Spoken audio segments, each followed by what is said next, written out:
Hello everyone. Today's video is very different from the others. This is not specifically medical advice, it's more life advice. So a lot of these videos I wanted to make because sometimes in the office when I'm seeing a child for something specific, like croup or an ear infection or a well visit, there's an aside question, what we call the by the way. We're the provider, we're on our way out the door and then the parent says, oh, by the way. Well, this is one of those frequent by the ways that I thought might be helpful for you to learn a little bit about if your child is interested in becoming a physician. So often in our day-to-day work in the office seeing patients, maybe a small child, a 6 or 7 year old, up to a teen trying to decide what to major in college, or even, we see patients till age 21 in pediatrics, a lot of us do. They may already be in college and really be seriously considering going to medical school after college. So today's video is just about what to do if you think you might want to become a physician when you grow up. So first of all, there are multiple things within the field of medicine altogether that you could do if that interests you. And so we're going to start young and work our way up. If you were in elementary school, I think it would be great for you to explore science and start thinking about the human body. And if you think it is fascinating and it's the thing you enjoy reading about and you like to do projects about it and you really love science, medicine might actually be for you. And when I say medicine, you might be considering becoming a nurse practitioner, a physician's assistant, a physician, so many different things within the field of medicine you could do. But at least if you leave all those options open for now, just concentrate on science and studying about the human body. That would be the right idea. Now, when you're getting into high school, it would be a good idea to be on a college-bound track as far as your courses. Try to take some AP courses. You would want to have good scores on your ACT and SAT to get into a good college. Now, let's think about for your high school career. It is also important as you're thinking about colleges to not only have good academics, a good GPA and good standardized testing scores, but to also demonstrate some leadership. So if you could be in courses or in clubs that had leadership positions, president, the vice president, secretary, treasurer, that sort of thing.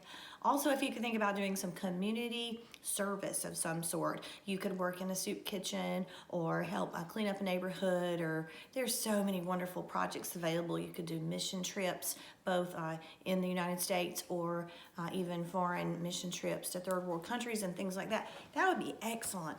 And what I want you to start doing once you're in the high school age is keeping track in the same way that you would keep track of your high school records of all the classes you took in your GPA and the courses and your transcript. Think about doing that for your community service projects, for your leadership positions, for your extracurricular activities. Sports look very good if that's something that interests you. They look good in your college applications, and so do instruments. So if you're playing an instrument, if you're in a band, either for your praise and worship team at church or if you're in the youth group and active, anything that you're doing, I want you to sort of journal it through these high school years and then compile it when you're making your college applications. So for high school, you would just want to concentrate on good GPA, taking a lot of science courses. Make sure you actually enjoy them, because that might be your first red flag. If you don't, this probably isn't the way to go.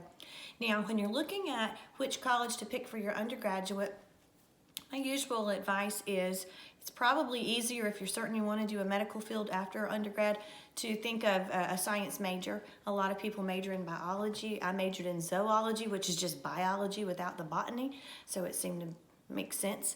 Some people major in biochemistry, some people major in chemistry. Now, the cool thing about thinking about applying to medical school later is medical school likes to have students who are diverse, who had different undergraduate majors. I had a friend in medical school whose undergraduate major was religion. Isn't that awesome?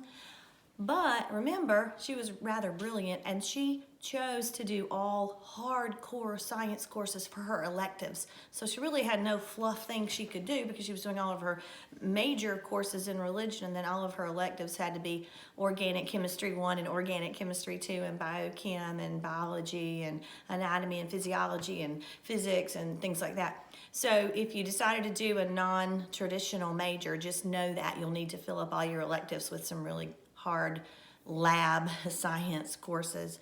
So for college, similar strategy, keep your GPA up.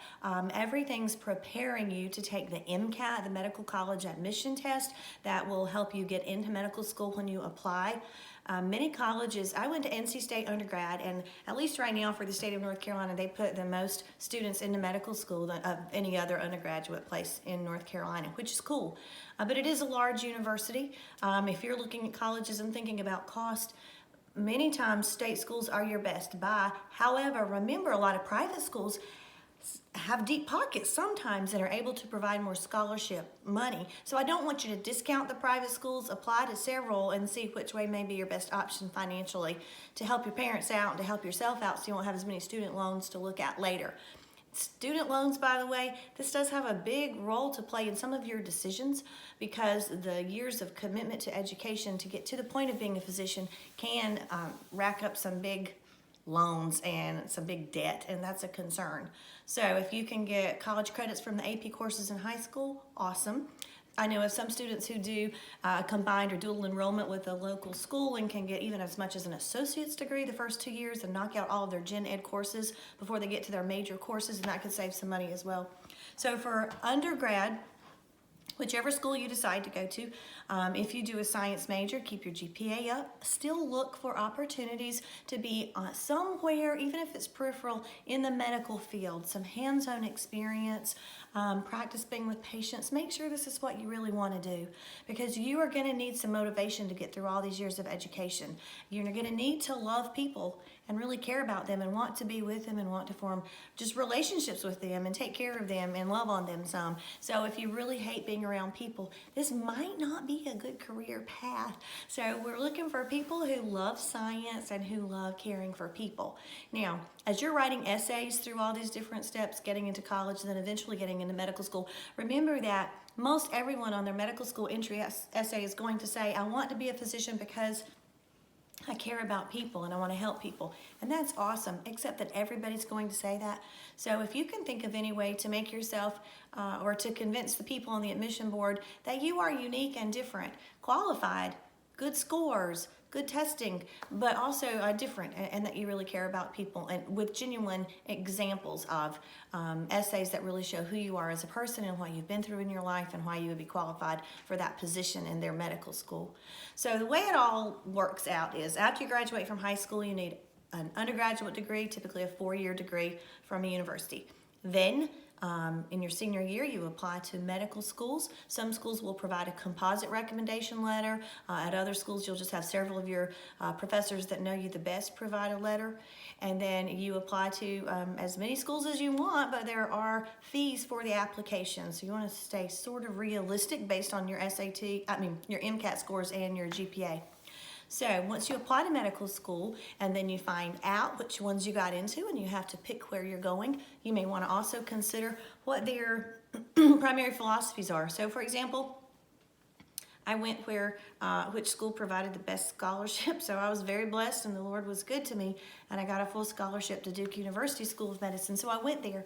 Now, at least at the time, this is years and years ago, of course, Duke was very research-oriented and a very academic center, and so it was an excellent idea to go there if you plan to do academic medicine. But obviously, I'm doing primary care medicine, so it doesn't mean you have to just because you went to one of those universities. Now, know that through the 4 years of medical school, you're preparing to place into a residency program.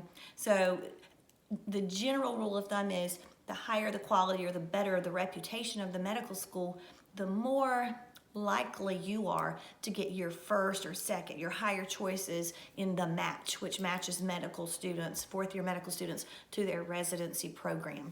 So here's how medical school plays out. You've done your 4 years of undergrad, you got into medical school. Medical school's 4 years as well. The first year, well, most schools are, the first 2 years are didactic or classroom learning, and then the second 2 years are clinical. So you do a lot of rotations that 3rd year, and then you get a little more specific in the fourth year, doing rotations that interest you and apply towards what you're probably going to eventually end up doing. Now, I mentioned I went to Duke. Duke does it a little bit differently. We did all of our basic sciences in the first year, so that the second year was our first year of clinical rotations, which I loved because I so went into this wanting to see people and talk to people and learn how to examine people and actually practice clinical medicine. So it was exciting to me to have that 1 year sooner to get to do clinical rotations. And that opened up our third year so that we could do a whole year of research. And so most students at Duke are published one way or the other by research that they assisted with in their third year of school, which is good, particularly if they're looking at having academic careers. And so I was blessed to do a project with the use of the influenza vaccine to decrease the risk of otitis media or ear infections in daycare children 6 to 30 months old. And that was really awesome because I got to give flu shots, I got to look in ears and do ear exams and travel around the state to different daycares. So that was a super applicable project for what I ended up doing, primary care pediatrics, and that was pretty awesome. So not even all the research is just bench research or sequencing DNA. Some of it's very hands-on and practical, as that particular paper project was. And then at Duke, then the fourth year is for the elective rotations. We call them sub-Is or internships or assistant internships, AIs, some people call them. And that prepares you more for eventually the residency in the actual field that you choose.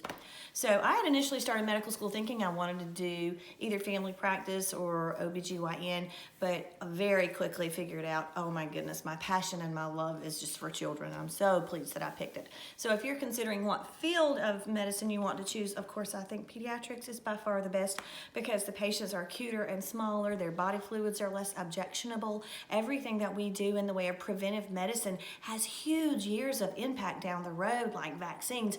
Pediatrics basically pioneered preventive medicine, obviously. And we get to think about not only infectious disease and cool rashes and exams and all kind of congenital heart diseases. There's just so much cool stuff in pediatrics. I just think it's the most fascinating. We also get to do more development. I think it's the best. And the people are usually really nice in pediatrics. You can't say that for all subspecialties, but I won't share with you all the stereotypes we have for various subspecialties. So you had your 4 years undergrad, your 4 years medical school, that's 8 so far. For residency for pediatrics, it's a 3-year residency program. For other specialties, it's much longer, particularly surgery. So some common ones are family practice 3, internal medicine 3, OB-GYN 4, peds 3, and surgery varies depending on how much they subspecialize after that, and depending on the program and where you are, which university. So for the medical school experience, I think everybody wants to ask questions of me when I get these, by the way, additional questions in the exam room or when I speak to students in high schools. They want to ask about the gross anatomy portion. And it is true that in medical school, usually in the very first year, you will participate with classmates in dissecting a cadaver. And it's a very moving experience. It's a very educational experience.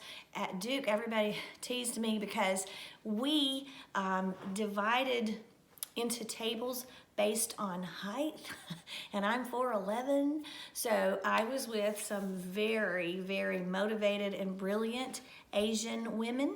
I was the only one who's not Asian at my table, but we were all about the same height. So we still got the regular sized cadaver, just our table could be adjusted, the height, so ours was at a very short height, so we could all reach it to do the dissections. So it is true that gross anatomy is in the first year of your basic sciences rotations, and it is important, and it is life-changing, but it's very valuable for your anatomy knowledge.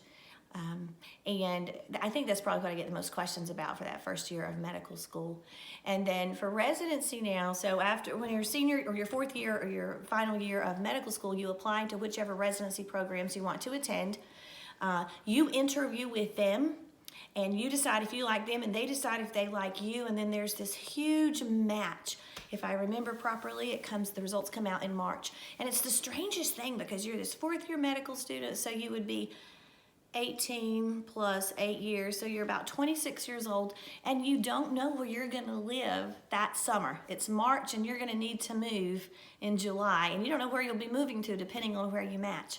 So this is why it's to your advantage to go to a medical school that has a good reputation, because you're more likely to get your first choice, and you list all your choices, and then all these programs rank their prospective residents in the order in which they prefer, and then there's this great matchup, and you find out on match day where you're going to go. It's very exciting but nerve-wracking at the same time. And so then after you graduate from medical school, then you begin residency, and now the rules have changed a little bit. These are the days when you hear about these horror stories, and I lived through them because I'm so old. I went through residency before the rules had changed, and we really did. My husband kept track of it. We literally would work 100 hours in a work week. We would go into round very early in the morning, work that day, work all through the night, work the whole entire next day, and go home at the end of that day. So it wasn't unusual at all to work well more than 36 hours, closer to 40, go home and crash and start the whole process again the next day. So that was extremely grueling. But now there are laws that I think you're not allowed to work more than 24 hours in a row, and there are limits to the total amount of hours worked per week, which is good. But then some old fogies like myself worry that when we admitted a patient to the hospital, we would get to follow them throughout the entire course of the hospitalization and then to discharge, and we just worry, do you still get the same experience when your work hours are limited? But it is an important change because I think there were safety issues with our focus. I know I fell asleep driving home every single time. When the light turned red, I went to sleep, and then when it turned green and all the cars would start honking at me, I would wake back up and drive. It was really very dangerous and a trying time, but a whole lot was learned. And then after residency, which like I said for peds was 3 years, then you apply to jobs and start into the real world. So the biggest question for a lot of parents for their children considering this career is how many years past high school? So it would be 11, 4, 4, and 3 after they graduate from high school. So a lot of parents ask me these questions when their children are considering medicine as a career. I hope this is helpful to you just to know about how the basics work. And you know, I am happy to ask any more questions that you guys have. If you want to post them, just let me know and I'll try to answer them. Thanks.